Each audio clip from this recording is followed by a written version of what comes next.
Muito boa noite a todos. Sejam muito bem-vindos a mais um webinário do BNI Brasil. São 19 horas. Hoje o BNI tem o privilégio de receber o Alan Costa, que estará falando sobre a vida pós-corona, previsões, oportunidades e tendências para profissionais e empresas. Lembrando que estamos ao vivo também no YouTube do BNI Brasil. Então, se você quiser compartilhar também para outros amigos empresários, compartilhe o link TV BNI Brasil. E sejam mais uma vez muito bem-vindos. Eu gostaria de dar as boas-vindas nesta noite, primeiramente ao nosso CEO do BNI Brasil, o Marcos Martins. Boa noite, Marcos. Seja muito bem-vindo. Boa noite, pessoal. Também aqui é com prazer aí que a gente vai apresentar o Alan Costa, tá? É mais uma oportunidade aí de a gente compartilhar. Então, o Alan Costa é palestrante internacional, empreendedor serial, investidor anjo, escritor e mentor de startups. É diretor de inovação e alianças da ISH Tecnologia, cofundador da plataforma AAA Inovações, ao lado de Ricardo Amorim, cofundador da Curitiba Angels, da Ética Compliance e da AB Storytelling. Investidor de 15 startups e membro do Harvard Business School Startup Angels. Autor dos livros 60 Dias em Harvard e Rock in Rio, A Arte de Sonhar e Fazer Acontecer. Então, com o tema aí, A Vida Pós-Corona, eu passo a palavra para o Alan Costa. Bacana, obrigado Marcos, obrigado Matheus. Bem bacana estar aqui com vocês, né, atendendo aí ao convite. Agradeço pelo convite, agradeço o lisonjeado, né.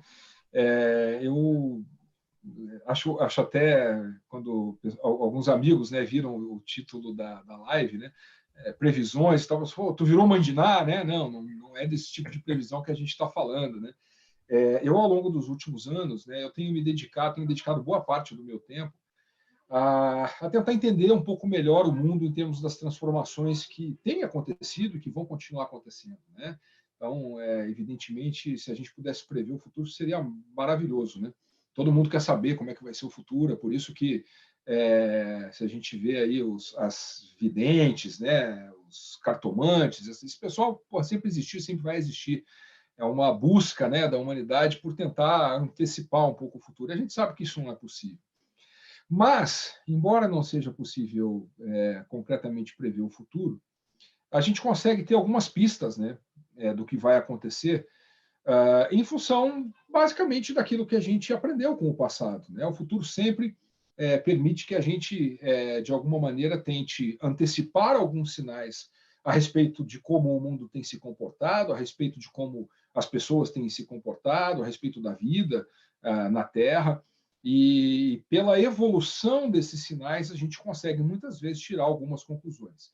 Ou seja, eu fiz toda essa introdução para dizer o seguinte: muito longe de querer fazer previsão, mas o que eu espero compartilhar com vocês aqui nessa noite, ao longo do tempo que a gente vai passar junto, são impressões muito pessoais, muito minhas, né? Lógico, fruto da minha experiência como pesquisador da área de inovação e da área de futurologia, muito fruto daquilo que eu tenho visto no mercado de trabalho, como você leu aí no meu currículo, né?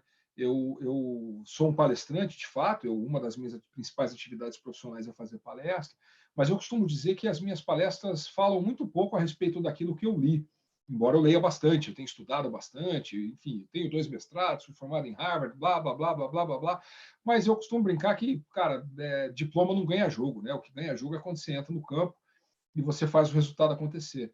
Então, eu compartilho muito daquilo que faço nas minhas palestras e do que eu vou fazer aqui, baseado naquilo que eu vivo, naquilo que é o meu dia a dia. Eu sou sócio e diretor de inovação numa empresa hoje de 350 funcionários, que é a maior empresa brasileira na área de cibersegurança, serviços gerenciados de segurança digital. Eu tenho AAA, em sociedade com o Ricardo Amorim, que é uma plataforma de inovação. Tenho, enfim, investimento e mentoria em dezenas de startups, em mais precisamente 15 startups hoje. Então, eu estou vendo as coisas acontecendo, eu estou vendo os movimentos, eu estou no campo, né? Eu costumo usar a expressão walking the talk, né? Então, não é só falar, é a gente ver na prática mesmo. E o que eu vou compartilhar com vocês é fruto dessas observações, de tudo que eu tenho visto a respeito de como o coronavírus, a Covid-19 tem afetado as nossas vidas, que tipo de impacto isso pode vir a ter. Eu acredito que vai ter muitos, né? Mas também, e eu costumo sempre falar isso também nas minhas palestras e quando tenho a oportunidade de conversar com as pessoas, sempre com uma perspectiva muito pé no chão, né? O que eu quero dizer com pé no chão? A gente está vivendo num mundo em que é moda se virar guru, né? Então tem lá o guru da internet que ensina você fórmula pronta para você empreender do zero e ficar rico. Tem lá o guru que te ensina a criar estratégias vencedoras sem saber nada sobre gerir um negócio. E eu, cara, infelizmente, eu não caio mais nesse tipo de história da carochinha. Eu acredito sim em trabalho duro, acredito sim em traduzir em aspectos concretos, né, essa teoria toda e fazer as coisas acontecer. Então vamos lá, eu quero começar falando sobre essa crise que a gente está vivendo, destacando talvez o principal aspecto que a diferencia de outras crises que a gente já viveu. Porque vamos voltar na história, de novo, aprendendo com o passado, né? Essa não é a primeira crise, essa não vai ser a última crise. Crises se sucedem, né? O pessoal está louco de ficar em casa, quarentena e tal. Aliás, o que é um absurdo, né? Eu tenho também comentado sobre isso. Eu mesmo, quando tive que, enfim, tomei consciência de que eu ia ter que ficar em casa, enclausurado, trabalhando em home office, eu quase tive um piripaque. A minha vida é aeroporto, é viagem, cada hora num canto e tal. E eu, cara, agora eu vou ter que estar preso em casa, como é que vai ser isso? Isso vai ser enlouquecedor e tal. E, felizmente, demorou muito pouco tempo para eu perceber que isso não era uma maldição, isso era uma bênção, isso era um presente. Eu estou há 2 meses, mais ou menos, aqui preso dentro de casa, e durante esse período eu estou sendo seguramente mais produtivo do que eu era. Eu não desperdiço mais o meu tempo esperando o voo que atrasa, fazendo check-in de hotel. E veja só que coisa bacana. Eu acordo todo dia e beijo a minha filha. Eu durmo todo dia e antes de dormir eu beijo a minha filha. E eu posso todos os dias almoçar com a minha família.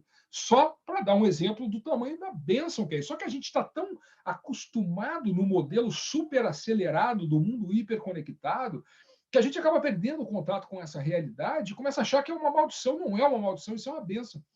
Serve para a gente reequacionar um montão de coisa, né? Mas eu dizia que a gente está preocupado com essa coisa de estar em casa, em quarentena e tal. Volta lá e fala com os nossos avós, quem tem avô vivo ainda, aqueles que viveram a guerra, né? E pensa assim, né? Em 1914, Primeira Guerra, logo depois veio a gripe espanhola, que matou milhões de pessoas no mundo, logo depois veio a Segunda Guerra Mundial e logo depois veio o crash de 1929, que destruiu a economia do mundo inteiro. Então, assim, essa história de crise não começou ontem e não vai terminar amanhã. Nós estamos vivendo mais uma delas, e depois que essa aqui passar, a gente, nesse momento, só tem a certeza de que ela vai passar, porque toda crise passa. E quando ela passar e a gente começar a experimentar o período de crescimento que sempre vem depois de crise, a única certeza que a gente vai ter é que vai vir uma próxima crise. Então, isso já começa a sinalizar algumas coisas que a gente tem que colocar no nosso radar, que é assim, não importa o que você faça, mas você não pode ser apaixonado, falando do ponto de vista dos negócios, já antecipando algo que eu ia falar depois, pelo produto que você vende, porque o produto que você vende hoje pode ser irrelevante amanhã. Talvez a grande característica de quem está conseguindo encontrar um caminho melhor ao longo dessa crise seja a capacidade de mobilizar suas competências, mas utilizando um modelo mental, um raciocínio, uma forma de encarar o mundo que é fundamentalmente diferente. Eu tenho usado o exemplo, por exemplo, das lives aí que estão rolando, né, dos artistas e tal. O setor de entretenimento é um dos mais afetados, porque você não pode mais ter um monte de gente junta, né? Então, por exemplo, o Jorge Mateus colocavam facilmente aí 40, 50 mil pessoas no estádio para vê-los tocar. E eles não vão mais poder fazer isso. Mas, do outro lado, eles colocaram 3 milhões de pessoas assistindo uma live deles. Conta para mim o seguinte, onde é que a gente acha um estádio grande o suficiente para colocar 3 milhões de pessoas ao mesmo tempo? Percebe? É um outro modelo. E ao transformar o modelo, a gente precisa enxergar isso de uma maneira diferente. Porque aquelas 50 mil pessoas no estádio pagavam o ingresso, e era daí que vinha a receita da empresa, do negócio Jorge Mateus. Aí vamos olhar para as lives, as pessoas estão em casa assistindo, é de graça, não paga nada. Mas espera aí um pouquinho, quanto é que vale para a marca de cerveja que anunciou durante a live deles, está mostrando a marca ali endossada pelos dois para 3 milhões de pessoas ao mesmo tempo? Será que isso não tem um valor até maior do que teria a receita daqueles ingressos? Agora, se eu ficar preso no mundo de que o que eu faço é vender show, eu vou morrer, eu vou desaparecer. Ou seja, a grande tônica é a transformação, é a mudança de tudo que está acontecendo, e isso nos ensina que o empresário e a empresária que vai ter sucesso nesse mundo do futuro aí que vem no pós-Covid, é um empresário muito capaz de entender o que está acontecendo e se reposicionar muito rapidamente. Flexibilidade, né? Agilidade. A gente se acostuma muito a usar a expressão resiliência, né? Nós temos que ser resiliente, levar pancada e resistir e tal. Mas tem que tomar cuidado até com isso, né? Porque se você fica levando muita pancada e não percebe que tem que mudar alguma estratégia, uma hora a pancada vai te derrubar, né? Então, o que diferencia, voltando para o ponto inicial, né, onde eu comecei a falar sobre a crise do Covid, o que diferencia essa crise de todas as outras é que ela não é só uma crise financeira, ela não é só uma crise econômica, né? Ela é uma crise que tampouco ataca só a saúde das pessoas. Ela é uma crise que está mudando a estrutura base da sociedade. Porque o que a gente percebe é que a sociedade não vai mais voltar a ser como era antes. O pessoal, eu estou tentando acompanhar aqui na medida do possível as perguntas que estão rolando aqui no chat, né? Mas já tem uma pergunta aqui, por exemplo, como é que eu enxergo isso que o pessoal está chamando de novo normal, né? Esse novo normal é um mundo onde a grande mudança é a mudança de comportamento das pessoas. Os nossos hábitos vão se transformar. Eu vou falar de algumas dessas coisas ao longo da live para exemplificar como é que isso acontece. Então, a primeira coisa que a gente tem que entender é que tudo que está acontecendo transforma a estrutura da sociedade. Nossa sociedade não vai mais se comportar como se comportava antes. E isso é, no mínimo, transformador para todos os aspectos das nossas vidas, né? Eu tenho, por exemplo, um pesquisador que eu acompanho que se chama Rohit Bhargava. Ele publica anualmente um livro chamado Tendências Não Óbvias. E já há alguns anos, o Bhargava tem falado da tendência dos restaurantes fantasmas. É fato, o restaurante fantasma é aquele que só tem uma cozinha, ele não tem um salão onde as pessoas se alimentam. E isso é a realidade. Por quê? Por uma série de fatores que vão sofrer o impacto do que a gente está vivendo, que vão transformar o comportamento das pessoas, e eu vou comentar essas coisas logo na sequência.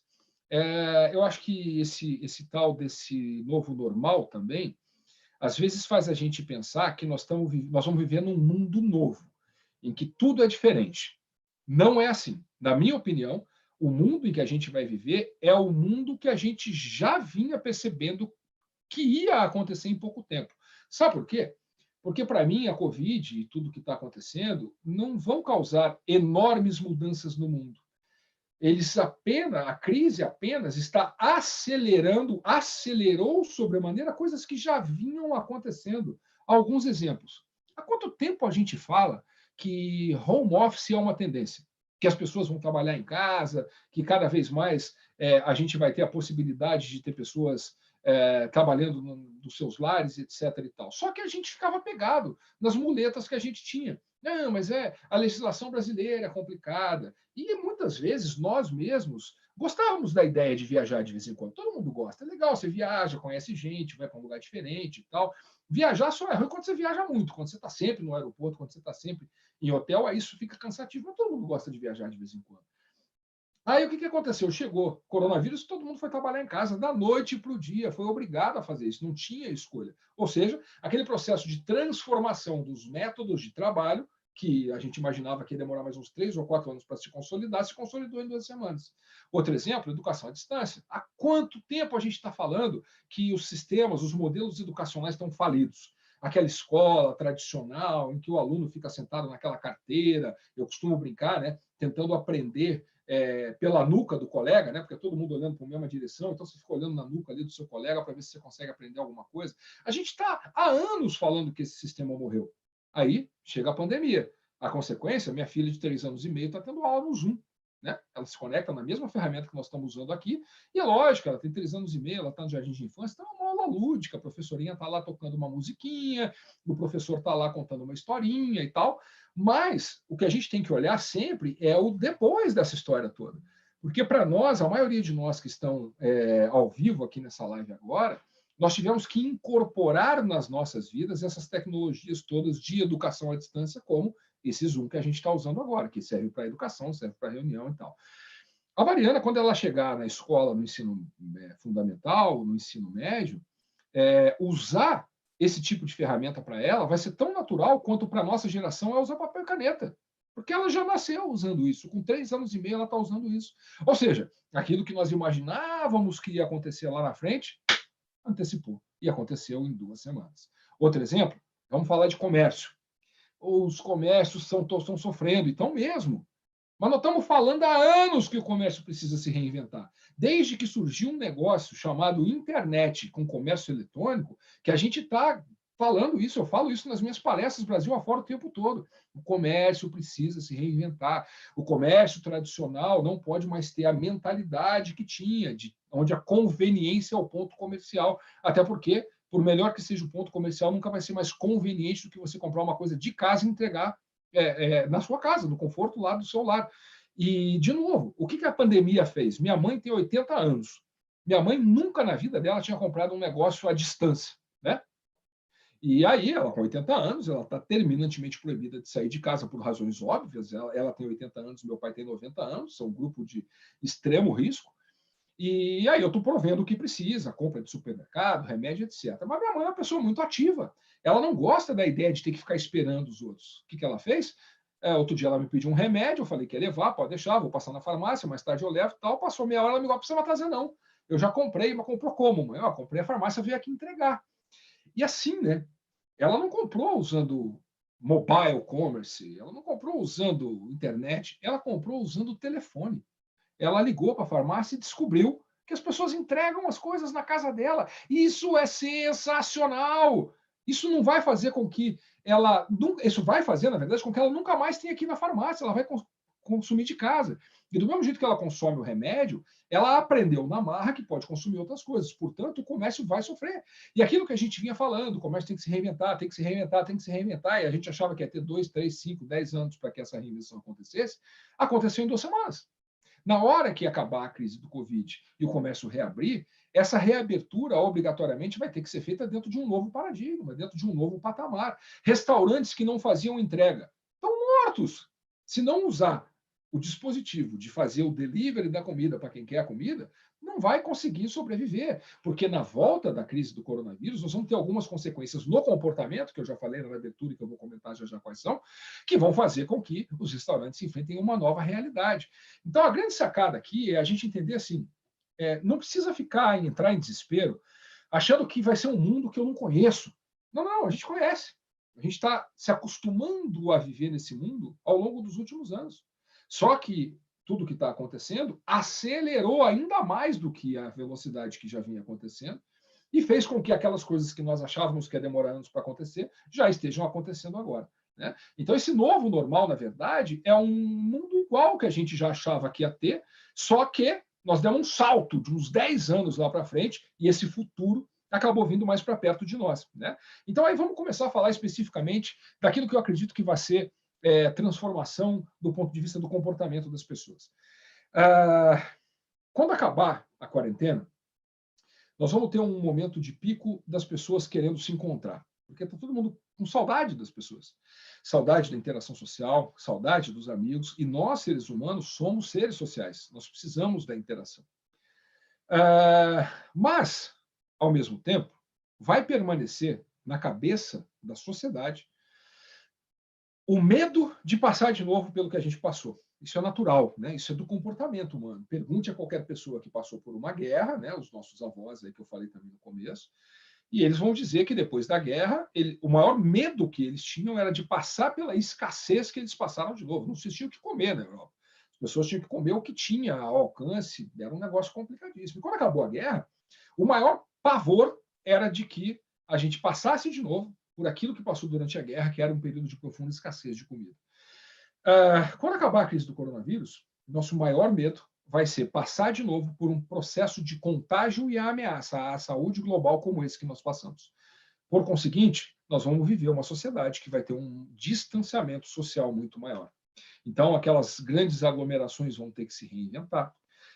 Os restaurantes vão ter que se reinventar, espaçando mais as suas mesas, dando espaço para as pessoas. O comércio vai ter que se reinventar, porque essa ideia de distanciamento social ela vai estar muito atrelada à ideia de segurança. As pessoas querem se sentir seguras, é a nossa maior preocupação hoje. A razão pela qual a gente está em casa é porque a gente reconhece a nossa casa como sendo um local seguro. Se a gente ficar aqui e não for para a rua, provavelmente a gente não vai ter risco de se contaminar.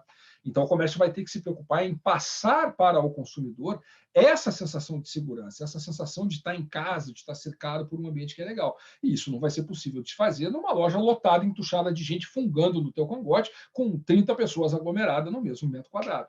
Então, isso com certeza vai mudar. Segunda coisa que vai mudar, dentre várias que nós vamos falar aqui, eu acho que é a história do home office. Né? Quando é que a gente vai voltar para o escritório? Nunca mais. Lógico, calma, não é tão radical assim. A não ser para empresas como o Twitter. O Twitter ontem anunciou que seus funcionários podem ficar trabalhando em casa para o resto da vida se quiserem. Todos os funcionários. Vai voltar para o escritório quem quiser voltar para o escritório. De novo, no primeiro momento, todo mundo quer voltar para o escritório, nós estamos com saudade do escritório, né? Por falta da rotina, etc. e tal. Mas, primeiro, as empresas descobriram que as pessoas podem trabalhar em casa e serem mais produtivas. A gente mediu isso lá na empresa e, de fato, as pessoas estão entre 20% e 30% mais produtivas. Sabe por quê? Porque não tem distração, não tem... Enfim, você está aqui trabalhando, e aí você quer tomar um café, você vai, pega o café na cozinha e volta. Aí você vai almoçar, você sai, almoça, puta, e agora eu vou fazer o quê? Vou voltar para o trabalho. Então, o trabalho tende a render muito mais. As empresas perceberam que podem confiar nas pessoas, e aí isso gera um impacto nos modelos de liderança, que se der tempo eu falo um pouco mais no final sobre isso. Porque o líder vai ter que se reinventar também. Uma coisa é você liderar gente que está com você todo dia. Outra coisa é você exercer essa liderança com pessoas que estão trabalhando remotamente e que não estão, portanto, debaixo daquele olhar vigilante, né? Que muitas vezes é o que acaba motivando as pessoas a trabalhar. Não, o chefe está olhando, eu tenho que fazer alguma coisa. Quem ainda tinha esse modelo, que já era um modelo velho, de novo, né? Coisa velha que não se atualizou. Vai ter que se atualizar correndo, porque o que vai fazer com que os líderes consigam exercer a sua liderança com maestria nesse novo tempo está muito mais conectado a dar às pessoas uma razão para que elas façam o que tem que fazer porque elas querem fazer. É a história do propósito, que a gente está falando há tanto tempo. Dê um propósito para as pessoas. As pessoas precisam se conectar com coisas maiores. Então, alguém que está trabalhando em casa de home office não pode estar em casa trabalhando de home office naquele modelo de tocar tempo por dinheiro. Não, eu faço porque eu preciso do salário. Porque o trabalho vai sair uma porcaria. Porque não tem um chefe em cima, não tem um líder, não tem ninguém fiscalizando. Como é que as pessoas desenvolvem o seu trabalho da melhor maneira possível e com um nível de autonomia que vai ser desejável dentro dessa nova realidade? As pessoas fazendo aquilo que querem porque enxergam um significado nisso. Não estou fazendo porque alguém está mandando. Eu estou fazendo porque eu acredito no que eu estou fazendo, porque isso que eu estou fazendo é importante dentro de todo um contexto que é maior do que essa história toda. Né? Então, a gente vai, sim, ver as empresas tendo que criar estratégias para tornar home office algo permanente. Lógico que, como eu disse, não de todo o time, mas num processo de rotação, as pessoas ficam em casa um dia por semana ou 2 dias por semana, coisas desse tipo. E isso faz todo sentido, né? E sabe o que é o bacana disso? Isso gera uma outra consequência que a gente pode perceber como oportunidade. Eu tenho várias pessoas no meu time em São Paulo que passam não menos do que 2 horas por dia no trânsito para chegar no trabalho. Se as pessoas vão começar a trabalhar de home office, vamos imaginar um cenário o mais simples possível. Essa pessoa que passa 2 dias por semana, 2 horas por dia no carro, no trânsito para chegar no trabalho, se ela trabalhar 1 dia por semana em casa, ela ganha essas 2 horas, que multiplicado por 4 semanas do mês, nós estamos falando de 8 horas por mês que essa pessoa não tinha. Sabe o que ela vai fazer com essas 8 horas? Consumir. Consumir lazer, consumir entretenimento, consumir comida, consumir experiência, consumir um montão de coisa.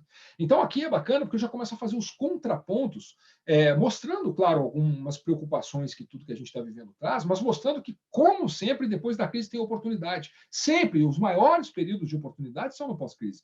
Então, olha só que coisa fantástica.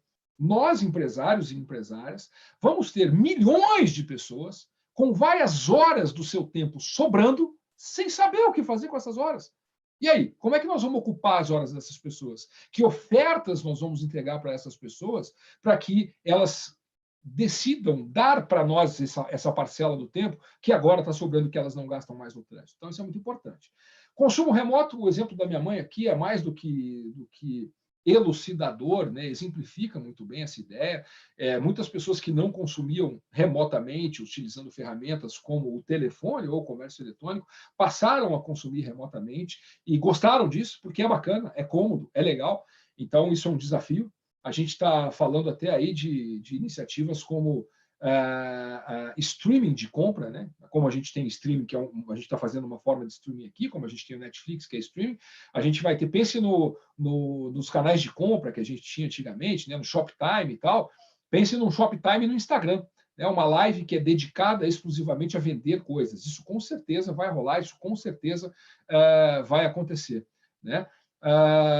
Que mais? Educação. Eu já dei o exemplo da Mariana. Isso é importante aprofundar um pouco mais essa ideia de educação à distância, porque, de novo, as pessoas estão obrigadas a ficar em casa e a aprender em casa.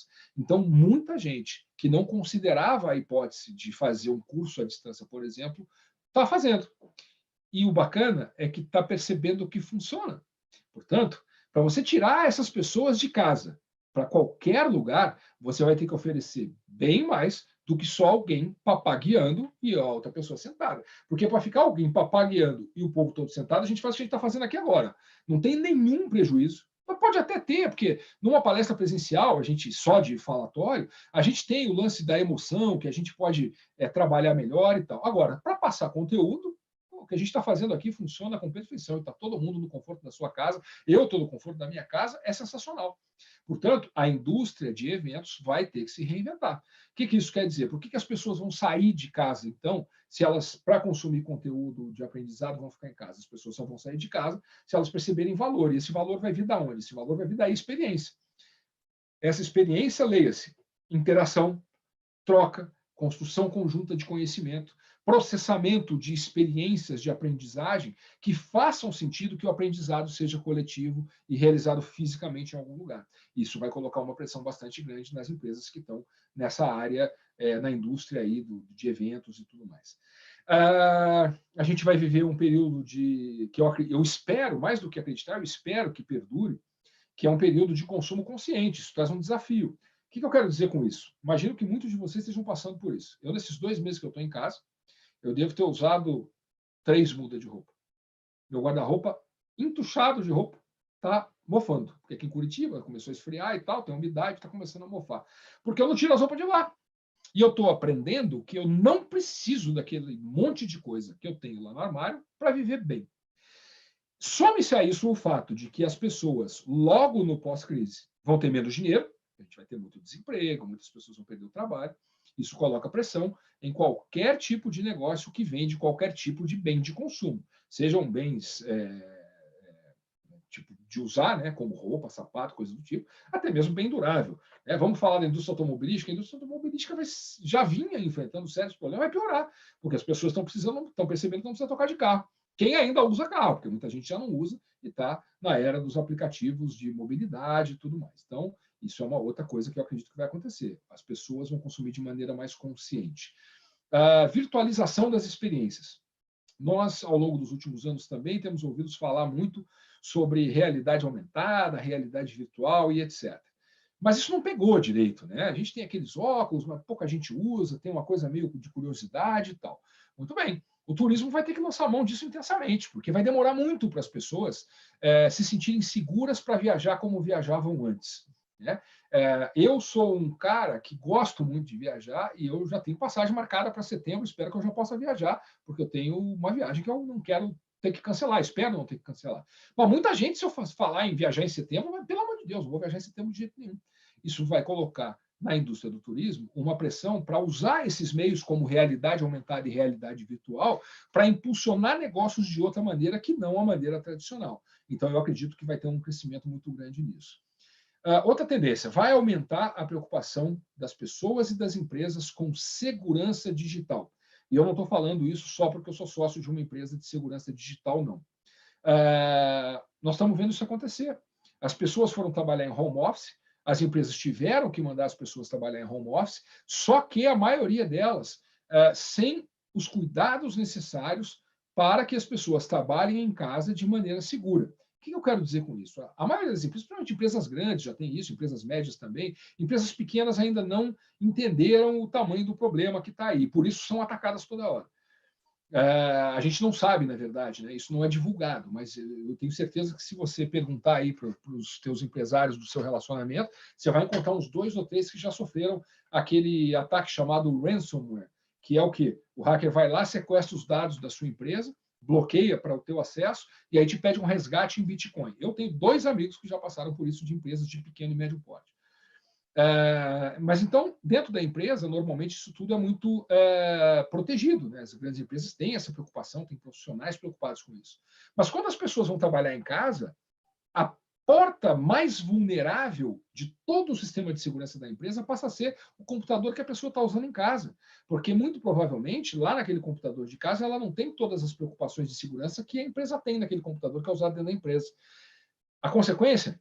O número de ataques, de tentativa de ataques por hackers durante a crise do coronavírus, desde que começou a pandemia, no mundo todo, mais do que triplicou. Porque está cheio de porta aberta para os hackers fazerem a festa. Então, a gente vai aumentar a nossa consciência a respeito da necessidade de pensar em segurança digital da mesma forma que a gente pensa em segurança física. Tem um exemplo que eu gosto, é o seguinte, empresários do varejo sabem do que eu estou falando. Quando você vai abrir uma loja nova, imagine que você é uma rede de pequenos supermercados, tá bem? Supermercados daqueles de bairro, mais localizados e tal. E você vai abrir uma loja nova, uma das suas principais preocupações é com a segurança.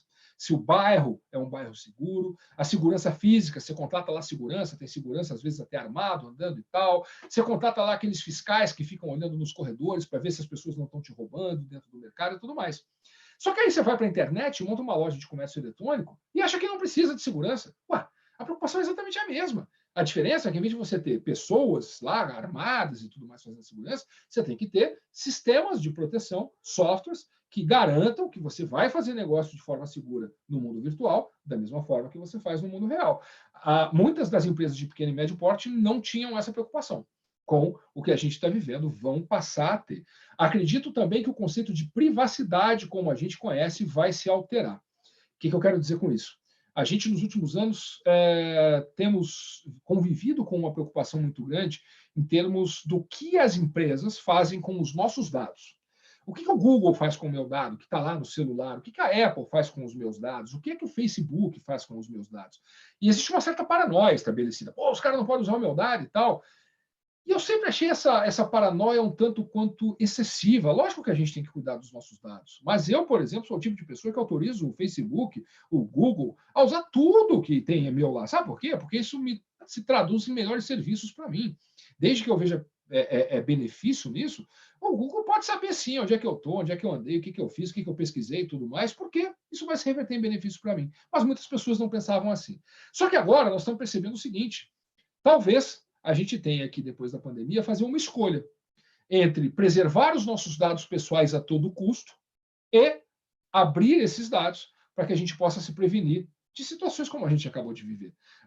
Alguns países, a China, notadamente, e aqui no Brasil a gente está usando isso também, estão usando os dados de georreferenciamento dos celulares para saber por onde é que as pessoas estão, aglomerações e tal. Então, você imagine se a gente tivesse acesso aos dados de todo mundo para saber exatamente quem foram aquelas pessoas que foram contaminadas primeiro, por onde elas andaram e com quem elas tiveram contato. A pandemia tinha sido contida lá no começo, não haveria pandemia, na verdade. O pequeno surto que, quando começou, era pequeno, poderia ser contido de uma maneira muito mais eficiente. E aí? Qual será que vai ser a nossa escolha diante desse dilema? Será que nós vamos ficar tão apegados aos nossos dados pessoais? Ou será que nós vamos preferir ter um pouco mais de segurança do ponto de vista das políticas de saúde, das políticas até mesmo de segurança pública, em detrimento da privacidade dos dados e de abrir alguns desses dados? Eu acho que a gente vai viver um período de reposicionamento dessa história toda.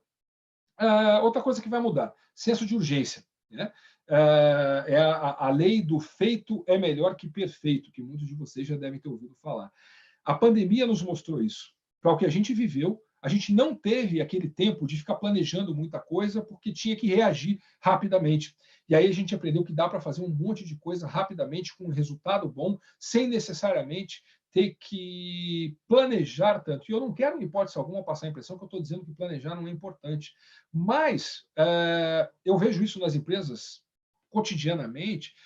Muitas vezes essa história de excesso de planejamento acaba funcionando, primeiro, como uma muleta e, segundo, como um atrapalho. Eu explico o que eu quero dizer com isso.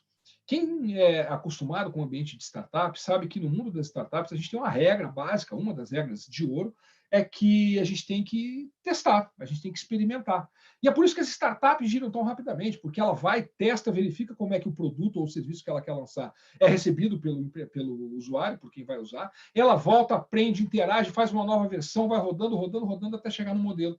A maioria das empresas já consolidadas não tinha essa cultura. Eu acredito que essa cultura vai se espalhar. A cultura do feito é melhor que perfeito e da velocidade para que as entregas possam acontecer, mas em sintonia com as transformações que estão acontecendo no ambiente.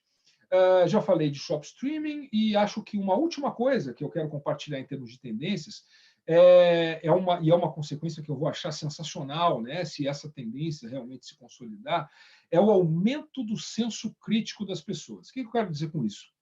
Nós estamos sendo bombardeados por fake news. Isso é muito natural em épocas de crise, porque as pessoas estão mais sensíveis, estão mais suscetíveis a abrir notícia, informação de tudo que é fonte, de tudo que vem pelo WhatsApp. A gente recebe lá, consulte aqui se você tem direito ao benefício de R$600. Milhões de pessoas foram vítimas de hackers que mandaram esse golpe para o celular das pessoas. Então, a pessoa vai lá, clica, abre, cai em lugar que não tem que cair, e é notícia falsa, etc. e tal. Acho que, como consequência desse excesso, passou do ponto, né? Passou muito do ponto, a gente vai começar a ser um pouco mais crítico, o que é extremamente positivo. A gente está aprendendo durante a pandemia que a gente não pode confiar cegamente em nenhuma fonte daquelas mais tradicionais. Se a gente for analisar a cobertura que uma boa parte da mídia, principalmente a mídia mais tradicional e a mídia mais monopolista, digamos assim, está fazendo, a gente percebe que aquilo tem tendências estupidamente presentes ali. Aquilo não é uma cobertura isenta, aquilo é uma cobertura direcionando para um aspecto que eles têm interesse em reforçar. E não é difícil entender por quê, né? As pessoas estão todas em casa, portanto, as pessoas estão assistindo televisão como nunca assistiram na vida. Portanto, qual é o interesse que uma rede de televisão de âmbito nacional, principalmente aquelas que têm a maior parte da audiência, ou tinham, eu espero que não tenham mais por muito tempo, qual é o interesse que esses caras têm de fazer as pessoas voltarem à rua e parar de ver televisão? Nenhum. Então, de repente, pode ser que tenha aí um interesse que a gente nem sempre está ligado. Eu acho que as pessoas estão começando a perceber isso. Isso vai ser muito positivo, porque nós realmente temos que aumentar o nosso senso crítico e a forma como a gente consome determinados tipos de notícia. Agora, eu me programei para falar mais ou menos 40 minutos, eu ainda tenho 5 minutos. Eu quero compartilhar com vocês algumas boas notícias que eu acho que são bem bacanas. Primeiro, queridos e queridas que estão conosco, depois de toda a crise, eu vou falar o óbvio, mas a gente se esquece disso. Depois de toda a crise vem a prosperidade. A única certeza que a gente tem agora é que uma hora esse negócio vai virar, e a hora que virar, quem estiver bem posicionado, vai encontrar oportunidades que há muito tempo não encontrava no mercado, oportunidades de todos os tipos, de novos serviços e produtos que possam ir ao encontro dessas mudanças de comportamento, algumas delas eu compartilhei aqui com vocês, de utilizar essas horas sobrando que as pessoas que estão trabalhando em home office vão ter. Então, ativos depreciados, que a gente vai viver uma crise, a gente está vivendo uma crise de depreciação de ativos, e o mais interessante nisso, é que é uma outra boa notícia, né? A gente vai, logo depois que a crise acabar, lógico, a gente vai ter um período de adaptação ali ainda muito difícil, muita gente sem emprego e tal, mas dali a algum tempo a gente vai ter um negócio chamado excesso de liquidez de dinheiro no mercado. O mercado vai estar líquido. Por quê? Porque os governos estão emitindo dinheiro. É o único jeito de passar por essa crise. Isso vai ter outras consequências, que nós vamos ter que ver lá na frente como é que vai ser. A questão de equilíbrio fiscal, a questão das metas, né, de austeridade dos governos e tal. Mas o fato é que vai ter muito dinheiro, muito mais dinheiro circulando do que tinha antes. Isso pode gerar inflação, tem um monte de consequência ruim. Mas do lado bom vai ter mais dinheiro. E no mercado com mais dinheiro, a gente tem 2 pontos positivos para quem está bem posicionado. Primeiro, mais dinheiro para comprar o que a gente tem para oferecer. E, em segundo lugar, ativos que hoje estão depreciados provavelmente vão sofrer uma elevação dos seus preços muito rápida. Por quê? Lei da oferta e da procura. Se eu tenho muito dinheiro querendo comprar e tenho pouco ativo para ser vendido, o preço desses ativos vai subir e quem estiver bem posicionado vai poder colher essas oportunidades aí, né?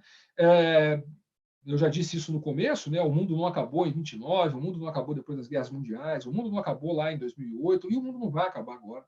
Eu não quero, em hipótese alguma, minimizar a importância e a relevância do que a gente está vivendo. É um momento extremamente difícil, mas a gente tem que manter um pouco da lucidez, né? Eu tenho recomendado às pessoas, né, que evitem, que procurem, na verdade, consumir menos notícia, por incrível que pareça. Por quê? Porque, cara, tudo que vem é desgraça. As notícias, ninguém fala do lado bom, ninguém fala quantas pessoas foram curadas hoje, só fala de quantas pessoas morreu. Ninguém fala do avanço da vacina de maneira consistente, sai um monte de fake news aí, mas ninguém fala das coisas boas, as pessoas só falam de desgraça, de tragédia. E isso é meio ruim, né? Isso puxa a gente para baixo, então a gente tem que se distanciar um pouco disso, sabe? Ler menos o que está no WhatsApp, dedicar menos tempo nesse negócio, e principalmente, acho que nesse momento, é investir tempo naquilo que está ao nosso alcance mudar. Nós podemos mudar a quarentena, se vai durar mais ou menos? Não podemos. Quem manda nisso aí são os governos, tem um monte de interesse nessa história. Puta, nós somos reféns, somos passageiros desse trem. Nós podemos mudar a velocidade de propagação do vírus? Pô, não podemos. O vírus vai se propagar, não tem jeito. Aí o povo fala em achatar a curva, mas nós estamos aprendendo também, né, que se continuar achatando do jeito que está, só vai acabar lá em 2028 esse troço, né? Porque se a curva ficar chata o resto da vida, Deus queira que saia uma vacina a tempo, porque senão nunca vai percorrer toda a curva de contágio, né? Então não podemos mexer com essas coisas. Mas tem umas coisas que a gente pode mudar. Por exemplo, que tipo de produto ou serviço eu vendo? Que tipo de consumidor eu atinjo ou eu vou poder atingir depois que tudo isso acontecer? Como é que eu chego nesse cliente? Como é que eu posso criar novas ofertas que tenham maior valor para o meu cliente? O que eu posso ter de legado positivo da crise? Acredite, ele existe, tem coisa boa que vai acontecer, né? Jamais vai justificar o tanto de coisa ruim, volto a frisar isso, mas as coisas ruins vão acontecer e nós somos passageiros dessa história. Então, a minha sugestão no momento é que a gente concentre a nossa energia em tentar mudar e trabalhar naquilo que está ao nosso alcance, naquilo que está dentro do nosso domínio. E para isso, talvez, um pouco de menos ansiedade e um pouco mais de lucidez nesse processo seria a melhor recomendação que eu poderia ter para vocês nesse momento. E, principalmente, aí para fechar a minha fala, e aí a gente vai para as perguntas e tal, eu quero compartilhar com vocês uma lição que eu trago no motociclismo, né? Eu ando de moto, é um hobby que eu levo bastante a sério, já rodei meio mundo de moto, e por ter esse interesse, eu fui aprender a fazer direito, né? Até para diminuir o risco de me estrepar numa viagem dessa. Então, fui lá fazer curso de pilotagem, etc. Quando você vai fazer um curso de pilotagem de moto, uma das principais disciplinas é a disciplina de aprender a fazer curva. Fazer curva no motociclismo é um negócio complexo, porque tem toda uma física envolvida naquele negócio. Aonde você coloca o peso, por que você deita a moto, por que você não deita, como é que você inclina o corpo, como é que você não inclina e tal. E uma das coisas mais essenciais que a gente aprende quando a gente aprende a fazer curva é o seguinte: o motociclista jamais pode olhar para dentro da curva. Porque se ele olhar para dentro da curva, você está entrando na curva, você está olhando na curva. Provavelmente você vai passar reto, porque a moto vai acompanhar, por uma questão subjetiva, né, do subconsciente, você vai colocar a moto na direção de onde você está olhando. Portanto, quando você entra numa curva para fazer a curva bem feita, você não pode olhar para a curva, você tem que olhar lá para frente da curva. Você tem que olhar para onde você quer ir e não aonde você está naquele momento, porque aí a moto vai para lá. É o mesmo raciocínio de quando a gente vai atravessar, não sei se vocês já tiveram a curiosidade de pensar nisso, muitas vezes a gente está numa viagem de aventura, no meio do nada, e tem lá um riacho para atravessar, e tem um tronco estreito, que mal cabe o pneu da moto. O pessoal morre de medo, dá pânico, porque se cair dali vai cair no rio. Mas aquilo é extremamente fácil de passar por aquilo. Você só tem que apontar a moto em cima do tronco, tem que entrar no lugar certo, e uma vez que você apontou a roda em cima do tronco, olha para frente. Esquece o tronco. Olha lá para onde você quer ir, a moto vai direitinho, parece mágica, mas é assim que funciona. Então, nesse momento, pessoal, olha depois da curva. Olha para onde você quer ir. Se estrutura agora, claro, prepara aí a tua empresa, o teu negócio para conseguir sobreviver a esse período. Eu dei algumas dicas lá no começo, principalmente para empresários de pequena empresa, tipo, cara, para de pagar os troços, o que não dá para pagar, não paga, renegocia, segura a caixa, nós temos que buscar sobreviver agora. Mas, ao mesmo tempo, mantenha esse olhar no futuro, porque a gente vai sair, eu tenho convicção dessa história, muito melhores do que nós entramos, principalmente porque nós vamos sair mais humanos. Eu acredito que a gente vai ter como legado disso tudo que a gente está vivendo um senso maior de humanidade, de solidariedade, de colaboração. E se essa crise, se tudo que a gente está vivendo nos deixar pelo menos isso como legado, pelo menos alguma coisa boa ela nos deixou. Matheus, era isso que eu tinha para falar. E agora estou à disposição de vocês aí para perguntas e tudo mais. Vou colocar o óculos para conseguir enxergar aqui as perguntas que estão rolando aqui na tela. Aqui Maravilha. Tem algumas perguntas aqui, aí eu vou fazendo e você vai... Maravilha. Tá bom. Uma muito interessante, que diz o seguinte, né? Quais são alguns cuidados que o micro e pequeno empresário ele deve ter após a pandemia? O que você enxerga? Eu acho que o principal cuidado que o micro e pequeno empresário, e não só o micro e pequeno empresário, mas os empresários de qualquer porte tem que ter, é não cair na armadilha de querer voltar as peças no tabuleiro da mesma forma como elas estavam antes. Esse eu acho que é o pior erro que pode se cometer, porque por tudo que eu falei, por várias outras coisas, a gente não sabe como vai ser, mas a gente tem certeza que não vai ser como era. Então, a gente pode cair nessa armadilha, né? Puta, agora passou a pandemia, tudo vai voltar a ser como era antes, vamos aqui se estruturar como a gente estava antes, que estava funcionando e tal. Não faça isso. Pelo amor de Deus, não faça isso, porque se fizer isso vai ter problema, porque o nosso consumidor vai estar diferente, o hábito dele vai estar diferente, o mercado vai estar diferente, a forma como ele acessa as empresas das quais ele consome vai estar diferente. Então, por isso eu frisei muito na minha fala, para nesse momento a gente estar olhando um pouquinho além da curva, para que a gente se estruture para tentar agora, enquanto a gente está sofrendo todos os impactos, imaginar, antever o que a gente pode oferecer que vá ao encontro desse novo consumidor. E aí não tem receita pronta, né? A gente vai ter que, como eu disse, testar. A gente vai ter que ter muita flexibilidade. Então, vamos colocar duas coisas, não só uma. Primeiro, não caia na armadilha de querer fazer tudo voltar a ser como era antes, porque não vai ser. E segundo, a tua competência mais importante vai ser a velocidade. Você vai ter que reagir muito rápido ao que você vai estar lendo do mercado. Então, mantenha esse vínculo aberto, né, essa proximidade com o mercado, para você poder reagir rapidamente. E vou dar uma terceira. Não se apaixone pelo teu produto. Pô, eu vendo pizza. Por quem disse que você vende pizza? Vou dar um exemplo concreto. Tem uma pizzaria aqui, o pessoal me mandou no grupo do AAA aqui, a gente tem uns assinantes do AAA, um grupo lá do que a gente chama de AAA Insiders, né? E o pessoal compartilhou um exemplo de uma pizzaria de uma capital do Nordeste, eu não me recordo qual é, mas essa pizzaria era uma pizzaria de delivery. E aí, quando chegou a pandemia, ela viu o mercado de delivery inundado, porque todo mundo teve que ir para o delivery. O que ela fez? Caramba, velho, todo mundo vai concorrer comigo aqui, mas espera aí um pouquinho. Eu não vendo pizza. Eu posso vender outra coisa. Eles continuam vendendo pizza, mas, se você quiser, ao invés de te entregar em casa a pizza, ela te entrega em casa uma caixa onde a pizza está ali, só que ela não está pronta. Vai a massa para você abrir em casa numa mesa enfarinhada, vai o molho para você colocar, vai o recheio do sabor que você escolheu. Se você escolheu uma pizza portuguesa, vai ter lá presunto, azeitona, cebola e tal para você montar. E aí, em vez dela entregar a pizza, hoje ela não entrega pizza. Ela entrega para as pessoas que estão em casa, procurando, às vezes, opções de entretenimento em casa. Ela entrega a experiência de brincar de pizzaiolo com a família por uma noite. Percebe? Então, essa é a lógica. Eu não vendo pizza, eu vendo o que o cara quer. E se o cara quer uma experiência, eu vou proporcionar uma experiência para ele e deixa a pizza em segundo plano. A pizza pode até estar no contexto, mas ela não é a principal história. Excelente, Alan. E você falou até um tema muito interessante sobre o novo consumidor, né? Como que você enxerga agora esse novo consumidor? As características dele, os comportamentos? Porque como você falou, eu tenho uma viagem marcada para setembro. Alguns vão falar que eu sou louco. Outras pessoas falam, eu não quero ir mais em restaurante self-service. Então, como que você vê esse novo comportamento?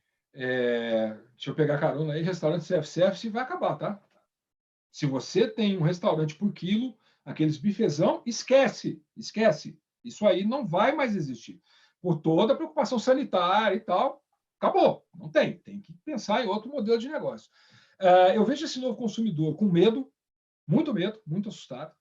Eu vejo esse novo consumidor, num primeiro momento, receoso de gastar, porque vai passar por privação agora, então vai ter que recuperar o caixa pessoal da família, e vai estar ainda sob o efeito de, puta, será que eu vou ter que passar por isso de novo? O que eu tenho que fazer? Então, a briga pela carteira do consumidor vai ser brutal, né? Esse consumidor vai estar com medo de consumir. E eu vejo um consumidor muito mais propenso a consumir experiências na sua casa. Acho que vai ter muita oportunidade aí, né, para tudo que a gente possa imaginar, né? Então, eu vi até alguém aqui que colocou, né, aula, alguém passou aqui no chat, personal trainer e tal, à distância, não sei o quê. Esse é um exemplo, né? Isso vai para cuidados com a saúde, isso vai para telemedicina, que agora, você vê a telemedicina, cara, ela está há uma década falando que tinha que regulamentar esse troço. Aí, não, aquele corporativismo todo, o que aconteceu? Agora pode fazer telemedicina. Então, a crise também destrava algumas coisas que estavam travadas há muito tempo, né? Então, eu vejo esse consumidor com esse desejo de consumir experiências, as mais diversas que forem, no conforto da sua casa. Eu acho que talvez essas sejam as 3 grandes características, né, desse novo consumidor. Falando tudo aquilo que eu falei antes, né, maior distanciamento social, um pouco mais de tempo sobrando e tudo mais. Perfeito. Você também falou muito sobre essa ideia das pessoas, né, muitos vão deixar os escritórios, vão trabalhar de casa.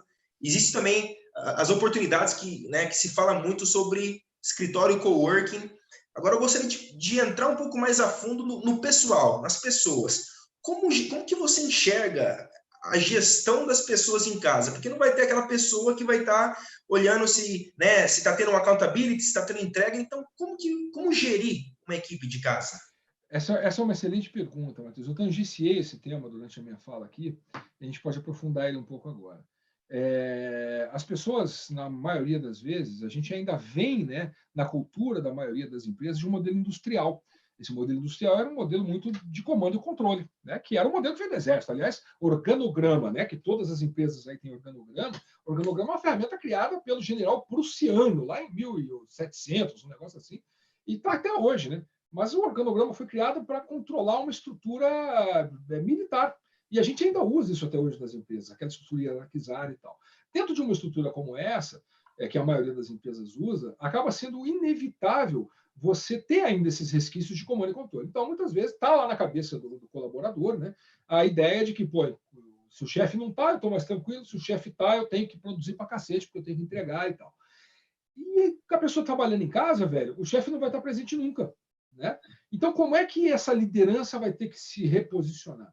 Eu acredito que essa liderança vai ter que se reposicionar cada vez mais em torno da criação de objetivos e de propósitos compartilhados. Uma pessoa que está trabalhando em casa, ela não pode sair da cama às 7 da manhã para trabalhar porque sim. Por que você vai levantar agora? Porque sim, porque eu tenho que trabalhar. Isso pode durar 1, 2 semanas, mas não se sustenta no longo prazo. Porque chega uma hora que o cara não... Porque sim, não vai longe. Qual é a antítese do porque sim? É que eu vou levantar às 7 horas da manhã porque o meu trabalho importa, porque eu tenho um papel, porque eu tenho um propósito, porque eu estou conectado numa cadeia maior que, de alguma maneira, contribui com a sociedade, contribui com as pessoas, melhora a vida de alguém, entrega um valor para alguém, e assim por diante. Eu sempre uso exemplos, né, que são singelos, mas que mostram bem essa história, né? Eu gosto muito do exemplo da pessoa que vende joia, né? Uma pessoa que vende joia pode acordar da cama todo dia e pensar, eu hoje vou passar o dia vendendo joia. O que cá para nós é um empreguinho mequetrefe, né? Você passa o dia atrás de um balcão, com a barriga encostada lá numa mesa, e do outro lado tem alguém lá que vem até você e que troca papel, dinheiro, que pode ser eletrônico, mas figurativamente, por pedra e metal, uma corrente de ouro com um pingente. Beleza, é isso que alguém que acha que vende joia faz. Mas vamos fazer um raciocínio rápido, né? Por que mulheres compram joias? Mulheres, eu faço essa pergunta em palestras às vezes, né? Por que a mulher compra joia? A mulher compra joia para se sentir mais bonita, para se sentir presenteada, para se sentir mais poderosa, para fazer inveja para as amigas, mas não importa. A mulher compra uma joia para ser mais feliz. E por que um homem compra uma joia? Um homem compra uma joia porque quer fazer a mulher que ama feliz. Porque aquele torcer caro para burro e a gente, os homens, normalmente não vê muito valor naquilo, né? Pô, mas por que custa tanto dinheiro isso aí? Mas a gente compra, sabe por quê? Porque isso a gente sabe que isso vai fazer a mulher que a gente ama feliz. Portanto, se mulheres e homens compram joias para fazer uma mulher feliz, uma pessoa que vende joia pode levantar da cama e pensar o seguinte, cara, hoje eu vou passar o dia tendo a oportunidade de fazer alguém feliz. Percebe a diferença? Parece bobo, mas faz a diferença do cacete, velho. Alguém que acorda, sai da cama para fazer alguém feliz, sai feliz também. Pô, é legal, vale a pena sair da cama para tentar fazer alguém feliz. Então, a lógica é essa. Quando eu falo de propósito, é disso. Eu não estou falando daquele propósito, meu Deus, temos que se conectar com o universo, vamos virar todo mundo vegano, pensar em mantras budistas. Não, eu estou falando de propósito concreto, cara. Eu estou falando de você dar para as pessoas o sentido de que o que elas fazem importa para alguém. E quando você tem a sensação de que o que você faz é importante, você se sente importante e você se conecta na dinâmica do time, e aí não importa onde você está. Você pode estar em casa, você pode estar na feira, você pode estar de férias, você vai estar preocupado, e eu coloco esse preocupado entre aspas, porque não é exatamente uma preocupação, passa a ser um prazer. Né? Eu falo muito isso, né? Eu dei uma entrevista logo que eu, fazendo uma história longa, curta, né? Eu, em 2013, larguei um emprego que tinha um salário milionário lá, e eu saí na pequenas empresas e grandes negócios como o brasileiro que largou o emprego de 1 milhão por ano, né? Por mês, se fosse por mês, eu estava lá até hoje. Mas o brasileiro que largou o emprego de 1 milhão por ano para empreender. Né? E aí eu dei uma entrevista para a Folha e saiu lá na manchete o seguinte: se não for de graça, se não for algo que eu faria de graça, eu prefiro não fazer. Cara, isso pauta a minha vida hoje. Por quê? Porque eu não me sinto mais trabalhando, em momento algum. Tanto é, aliás, Matheus, quanto é que eu estou ganhando para fazer isso que eu estou fazendo aqui agora? Não tá ganhando nada. De dinheiro, estou ganhando nada. De dinheiro nada. Lógico, estou ganhando absolutamente nada. Por quê? Porque eu tenho uma tesão de fazer isso que eu estou fazendo aqui, velho. Vocês me convidaram, é um grupo bacana, eu conheci a história de vocês, e falei, cara, eu quero estar lá, eu tenho que estar lá com esse pessoal aí. É bacana, eu vou dar uma contribuição lá, vou trocar umas ideias e tal, vou aprender um pouco também, acho super bacana. Então, é isso. Se não for algo que eu faria de graça, e não só faria, faço de graça, é melhor não fazer. Quando você dá esse sentido de missão para as pessoas, cara, você cria times capazes de mover o mundo e aí não interessa se está no escritório, onde é que está. Maravilha, Ana. Para a gente finalizar, né, agora falando também de coisas boas, de oportunidades, a gente vê que, né, a taxa Selic ela vem caindo. Vamos falar um pouco de investimentos. Né? Você como empreendedor, como investidor anjo, após essa pandemia, né, onde você vê as melhores oportunidades de investimento, seja em imóveis, seja no mercado financeiro, ou até mesmo investindo em outras empresas, empreendendo? Como que você vê? Você falou 3 coisas que vão ser boas, mas eu vou citá-las pela ordem da pior para melhor. Imóvel vai ser bom, mas não pela pandemia. Imóvel vai ser bom porque a Selic está em 3%, né, cara? Então, com Selic a 3%, imóvel, se você conseguir tirar 0,5% ao mês, aí nós estamos falando de 6% ao ano. É o dobro da Selic. Então, imóvel volta a ser um investimento bom, mas extremamente conservador. Tá? Em segundo lugar, mercado financeiro. Mercado financeiro é bom de investir agora, não é depois da crise, porque agora os ativos estão depreciados. Né? Então, quem tiver reserva e tiver, enfim, ou capacidade de entender bem o mercado, se não tiver, arruma alguém que entenda para poder aconselhar. Agora tem muita oportunidade boa aí de investir agora para colher lá na frente. Mas, sem dúvida alguma, na saída da pandemia, o melhor investimento é no setor produtivo. Criem negócios.